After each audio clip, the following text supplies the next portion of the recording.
Hello అండి. Hi. మీ పేరు? సహస్ర. సహస్ర గారు, మరి రీసెంట్గా చూసుకున్నట్టయితే కూటమి ప్రభుత్వం గత ప్రభుత్వం అమ్మఒడి పథకం ఏదైతే ఉందో దాన్ని కంటిన్యూ చేసి పేరు మార్చి తల్లికి వందనం అని స్టార్ట్ చేశారు. సో ఈసారి ఏంటంటే గత ప్రభుత్వం ఫ్యామిలీలో ఎంతమంది పిల్లలున్నా ఒకళ్ళకి ఇచ్చేవాళ్ళు అనమాట. ఇప్పుడు ఏంటంటే ముగ్గురున్నా నలుగురున్నా ఎంతమంది ఉన్నా సరే ఆ తల్లికి వందనం పథకం అనేది 15,000 అందరికీ ఇస్తున్నారు. దీనిపై మీ ఒపీనియన్ ఏంటి? ఇద్దరికి ఇస్తున్నారు కదా. ఇప్పుడు ఇంట్లో ఇద్దరున్న ఇద్దరు పిల్లలకి తల్లికి వందనం అందుతుంది, నలుగురున్న నలుగురు పిల్లలకి తల్లికి వందనం అందుతుంది అంటే ఇక అది ఆ రాష్ట్రం చేసుకున్నటువంటి అదృష్టంగా భావించాలి. ఇంతకు ముందర ఇద్దరున్నా ముగ్గురున్నా ఒకళ్ళకే ఇచ్చేవాళ్ళు, నలుగురున్నా సరే ఒకళ్ళకే ఇచ్చేవాళ్ళు. మిగతా ఈ ఫీజులు కట్టుకుంటూ తల్లిదండ్రులు ఏంటి తర్వాత అంతా కూడా ఇదిగా ఉండారు. ఇంత ముందర ఇప్పుడు మొన్ననే మొన్న ఇచ్చారంట. మా ఇంట్లో నలుగురు పిల్లలు ఉన్నారు, 4-15 60,000 వచ్చినాయి. ఒక తల్లిదండ్రులు చాలా సంతోషంగా చాలా ఆనందకరంగా చెప్పినటువంటి సన్నివేశాలు మీడియా ముందర వచ్చి పంచుకున్నటువంటి ఆనందాలు కూడా ఉన్నాయి. ఇటువంటి ప్రభుత్వం ఉన్నప్పుడు ఏంటంటే ప్రజలకి కానీ ఎవరికైనా కానీ డెవలప్మెంట్ ఏంటనేది అసలు ప్రభుత్వం అంటే రాజకీయం అంటే ఏంటనేది కూడా ఇప్పుడు చిన్న చిన్న పిల్లలకు కూడా తెలిసేలాగా ప్రవర్తిస్తుంది కూటమి ప్రభుత్వం. అంటే మరి గత ప్రభుత్వం చూసుకుంటే అప్పుడే వాళ్ళు ఇస్తారో ఎవరో అనుకున్నారు. ఎందుకంటే రాష్ట్రంలో చాలా మంది విద్యార్థులు ఉంటారు, అందరికీ ఇవ్వడం అంటే సాధ్యం కాదు అని చెప్పారు.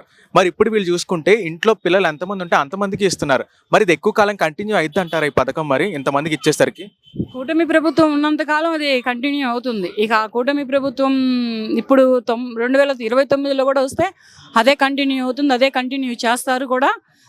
కాకపోతే ఏంటంటే కొంచెం లేట్ అయింది. ఆ లేట్ అవడం వల్ల వీళ్ళు ఏంటంటే ఇక వీళ్ళు ఇష్టం వచ్చినట్టు ఎవరు పేలటాలు వాళ్ళు పేలారు. కానీ లేట్ అయినా కానీ లేటెస్ట్గా అందుతున్నాయి ప్రస్తుతానికి ప్రజలకి. వాళ్ళు ఇచ్చినటువంటి హామీలే కానీ కూటమి ప్రభుత్వం ఇచ్చినటువంటి వాగ్దానాలే కానీ ఏవైనా కానీ లేట్ అయినా కానీ లేటెస్ట్గా వెళ్తాయి అన్నమాట. అంటే ఇది సాధ్యం అయితే అంటారా కంటిన్యూస్గా? ఎందుకంటే రాష్ట్ర బడ్జెట్లో చాలా వరకు దీనికి పెట్టాల్సి వస్తుంది ఈ ప్రోగ్రామ్కి. మరి ఇది సాధ్యం అయితే అంటారా కంటిన్యూస్గా ఇవ్వడం?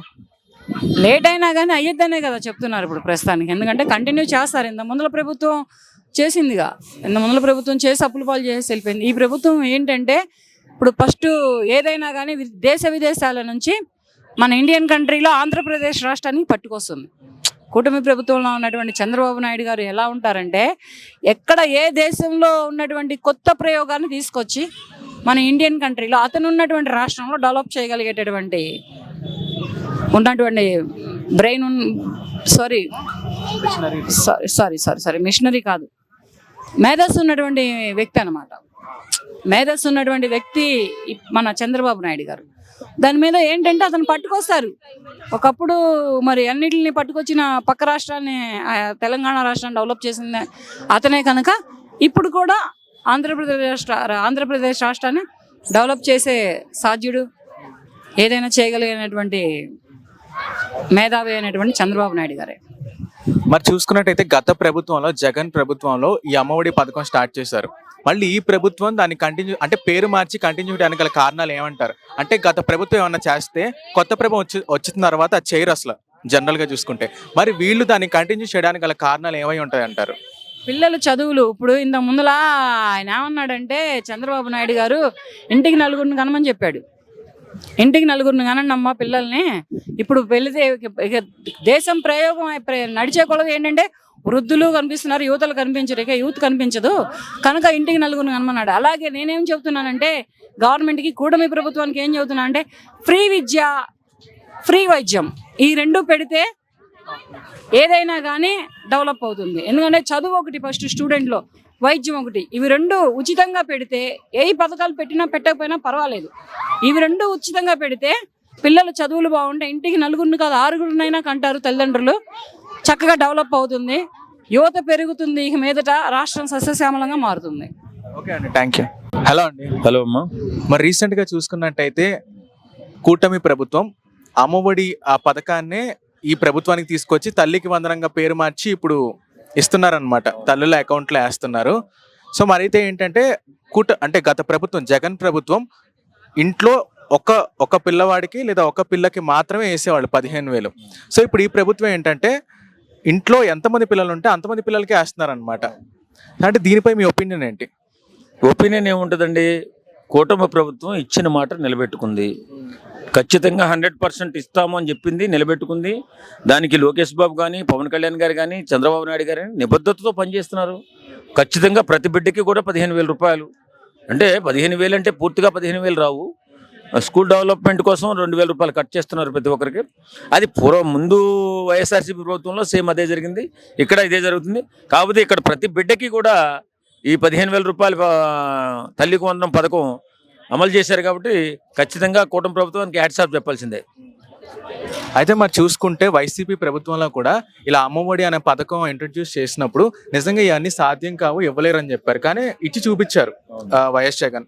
సో మరి ఏంటంటే ఈ కూటమి ప్రభుత్వంలో కూడా అంతకుముందు ప్రభుత్వంలో ఏంటంటే ఇంట్లో ఒకళ్ళకే ఇచ్చేవాళ్ళు. ఇప్పుడు ఏంటంటే వీళ్ళు నలుగురికి ఇస్తున్నారు కాబట్టి ఇది కంటిన్యూ అయిద్ది అంటారా? ఎందుకంటే బడ్జెట్ కూడా చాలా అయిపోయింది కదండి. అంటే రాష్ట్ర బడ్జెట్లో దీనికి చాలా పడిపోయింది ఈ బడ్జెట్. సో మరి కంటిన్యూస్గా ఇది ఇస్తారంటారా? ఖచ్చితంగా ఇస్తారండి. కూటమి ప్రభుత్వం నిబద్ధతతో పనిచేస్తుంది. ఖచ్చితంగా 100% ప్రతి ఒక్కరికి ఈ తల్లికి వందనం పథకాన్ని ఇస్తారు. మాట ఇచ్చారంటే మడం తిప్పే ప్రభుత్వం కాదు కూటమి ప్రభుత్వం. ఎందుకంటే అందులో అక్కడ పవన్ కళ్యాణ్ గారు ఉన్నారు. పవన్ కళ్యాణ్ గారు ఒక మాట మీద నిలబడేటటువంటి వ్యక్తి. అలాగే సొంత డబ్బులతో రాజకీయం చేసే వ్యక్తి ఈ ఇండియాలో ఎవడైనా ఉన్నాడంటే అది పవన్ కళ్యాణ్. అలాంటి వ్యక్తితో జతకట్టారు ఈవేళ కూటమి ప్రభుత్వం. అక్కడ ఎలాంటి అక్రమాలు జరగకుండా, ఎలాంటి అపోహలకు పోకుండా ప్రతి పని కూడా అద్భుతంగా చేసుకుంటూ వస్తున్నారు. ఈవేళ ఆంధ్రప్రదేశ్ రాష్ట్రం ఈ 5 ఏళ్లలో అద్భుతమైన ప్రగతి సాధిస్తుంది. అయితే మరి గత ప్రభుత్వం ఇంట్రడ్యూస్ చేసిన ఈ పథకం ఏదైతే ఉందో అమ్మఒడి, ఈ కూటమి ప్రభుత్వంలో పేరు మార్చాను కానీ సేమ్ అదే అమౌంట్ సేమ్ అలానే కంటిన్యూ అవుతున్నారు. సో మరి వీళ్ళు ఇలా గత ప్రభుత్వం చేసింది వీళ్ళు మళ్ళీ తీసుకోవడంపై మీ ఒపీనియన్ ఏంటంటే మీరు ఏ కోణంలో చూస్తారు ఇది? ఖచ్చితంగానండి. ఇప్పుడు తల్లికి వందనం అని పేరు మార్చారు వీళ్ళు. కింద ముందు ఏం పెట్టారు వాళ్ళు? అమ్మఒడికి ఎంతమందికి ఇచ్చారు? ఒక్కరికే ఇచ్చారు. వీళ్ళు ఏమన్నారు? వీళ్ళు ఎంతమంది పిల్లలు ఉంటే అంతమందికి ఇస్తామన్నప్పుడు జగన్మోహన్ రెడ్డి ఎంత హేళన చేశాడు. జగన్మోహన్ రెడ్డి అనుచరులు, నీచ సంస్కృతి కలిగిన వాళ్ళ నాయకులు ఎంత ట్రోలింగ్ చేశారు. మొన్నటిదాకా బోర్ అని ఏడ్చారు. మేము అడిగాము, ఒరే దరిద్రులారా, మీరు అసెంబ్లీకి వెళ్ళి మాట్లాడండి, పేద ప్రజలకు అన్యాయం జరుగుతుంది, అసెంబ్లీలో మాట్లాడండి, పథకాలు కొంచెం డిలే అయ్యేలా ఉన్నాయి అంటే వీళ్ళు ఏం మాట్లాడలా. కానీ కూటమి ప్రభుత్వం నిబద్ధతతో ప్రతి పథకాన్ని కూడా ఒకటి పుటప్ చేసుకుంటూ వస్తుంది. ఈవేళ ఇది 3వ పథకం. రేపు ఆగస్టు 15 ఫ్రీ బస్ వస్తుంది, 4వ పథకం. కూటమి ప్రభుత్వం ఇచ్చినటువంటి ప్రతి హామీని నిలబెట్టుకుంటుంది. అమ్మఒడి తల్లికి వందనం వాళ్ళు. ఇప్పుడు అమ్మఒడి పేరుతో ఇస్తున్నటువంటి ఈ పథకం పేద ప్రజలకు చాలా అద్భుతమైన పథకం. అప్పుడు ఇచ్చినటువంటి జగన్మోహన్ రెడ్డి చాలా తక్కువ మందికి ఇచ్చాడు. ఈవేళ అంతకంటే 3,000 పైసలకు, అంటే జగన్ ఇచ్చిన దానికంటే 3,000 పైసలకు కోట్ల రూపాయలు ఈవేళ ప్రతి పేదవాడికి అమ్మఒడి రూపంలో వెళ్తుంది. ఖచ్చితంగా ప్రతి బిడ్డ చదువుకుంటుంది. అయితే మీరు ఇందాక చెప్పినట్లే అంటే గత ప్రభుత్వంలో కూడా 2,000 కట్ చేసి ఇస్తున్నారు, ఈ ప్రభుత్వంలో కూడా 2,000 కట్ చేసి ఇస్తున్నారు. కాకపోతే వీళ్ళు ఏంటంటే ఈ పథకాన్ని ఇంట్రడ్యూస్ చేసినప్పుడు జనాలకి మేము 2,000 కట్ చేయము 15,000 ఇస్తామన్నారు. మరి ఇప్పుడు మాట తప్పినట్ట, మరి 2,000 కట్ చేశారు కాబట్టి అంటే వాళ్ళు కూడా అలాగే 15,000 ఇస్తామని చెప్పేసి 2,000 కట్ చేశారు. వాళ్ళు మాట తప్పినట్టయితే వీళ్ళు మాట తప్పినట్టే. ఇప్పుడు స్కూళ్ళలో కొన్ని అభివృద్ధి కార్యక్రమాలు చేయవలసి వస్తాయి. ప్రతి స్కూల్లో కూడా కొన్ని మన గవర్నమెంట్ ఇవ్వనటువంటి జీతాలు ఇవ్వాల్సిన పరిస్థితి ఉంటుంది కొన్ని చీపర్స్కి కానీ, అలాగే అక్కడ ఉన్నటువంటి ఆయాలకు కానీ, లేకపోతే వంట చేసే వాళ్ళకి కానీ. ఈ స్కూల్కి కొన్ని ఇప్పుడు ఇంకా ఎక్కువ పథకాలు పెట్టారు.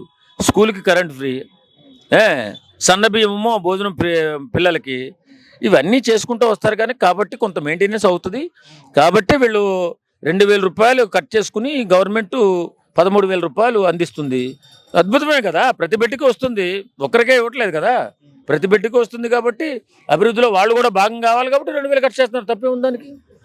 అయితే మరి చూసుకున్నట్టయితే మన దేశంలో ఏ రాష్ట్రంలో అయినా సరే ప్రభుత్వం మారిందంటే ఆ ప్రభుత్వం అంతకుముందు పెట్టిన స్కీమ్స్ అన్ని కొత్త ప్రభుత్వం అసలు పాటించదు, వాళ్ళు కొత్త స్కీమ్స్ పెట్టుకుంటారు.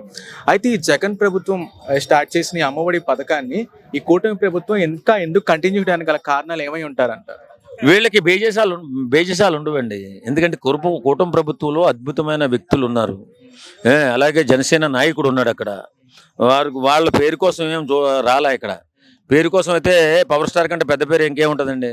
ఆయన రాజకీయంలో పేదవాడికి అన్యాయం జరగకూడదు, పేదవాడు కూడా బాగుండాలి, పేదవాడు కూడా అద్భుతంగా మనలాగే బ్రతకాలనే ఆలోచనతో ఆయన రాజకీయాల్లోకి వచ్చాడు పవన్ కళ్యాణ్ గారు. అలాంటి పవన్ కళ్యాణ్ గారితో జటకట్టినప్పుడు ఏ రాజకీయ పార్టీ అయినా రాజకీయ ఎత్తుగడలు కొంచెం తక్కువ వేస్తుంది. ఎందుకంటే అవతల ఉన్నటువంటి వాడు నిజాయితీపరుడు, నిస్సిగ్గుగా మాట్లాడతాడు, ఎక్కడా కూడా ఎలాంటి అవకతవకలో జరగడానికి వీలు లేదని నిబద్ధతతో ఉన్న వ్యక్తి పవన్ కళ్యాణ్ గారు. అలాంటప్పుడు అలాంటి వ్యక్తితో జత కలిసినప్పుడు చాలా గ్యారంటీగా వెనకడుగు వేయడానికి అవకాశం ఉండదు. కాబట్టి వేళ కూటమి ప్రభుత్వం ప్రతి పథకాన్ని అద్భుతంగా ముందుకు తీసుకెళ్తుంది, అద్భుతంగా పరిపాలన చేస్తుంది. ఓకే అండి, థ్యాంక్ యూ.